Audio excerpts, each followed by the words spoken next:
Everything happens for a reason. Have you ever felt like you think of doing something and it doesn't work out no matter how hard you try, and it happens at very unexpected moment of your life? Yeah, it just happened with me. ನಾನು 18th ಬರ್ಡೇಗೆ ತುಂಬ ಸ್ಪೆಷಲ್ಲಾಗಿ ಏನಾದರೂ ಮಾಡೋಣ ಅಂತ I always had one thing in my mind, to donate blood.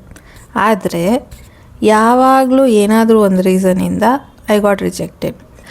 Age ಇನ್ನೂ 18 ಆಗಿಲ್ಲ ಅಂತ, sometimes haemoglobin ಕರೆಕ್ಟಾಗಿಲ್ಲ ಅಂತ, and sometimes I was around my periods. So I almost gave up. But ಈಗ around my 25th birthday I got a chance again to donate blood. ನನಗೆ ಯಾವ ಹೋಪ್ಸು ಇರಲಿಲ್ಲ ಈ ಟೈಮ್ ನಾನು ಕೊಡೋಕ್ಕಾಗುತ್ತೆ ಅಂತ. ಸುಮ್ಮನೆ ಒಂದು ಸತಿ ಟ್ರೈ ಮಾಡೋಣ ಯಾಕೆ ಅಂತ ಹೇಳಿ ಹೋಗಿದ್ದು. But it finally happen. I was really healthy after that. ಯಾವ ಗಿಡ್ಡಿನೆಸ್ಸು ಇರಲಿಲ್ಲ. It was so smooth.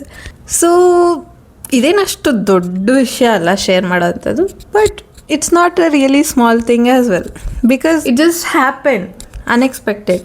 And ನಾನು ಆ ಬ್ಲಡ್ ಯಾರಿಗೆ ಡೊನೇಟ್ ಮಾಡ್ತಿರೋದಂತ ಗೊತ್ತಾದಾಗ I felt really proud of my self.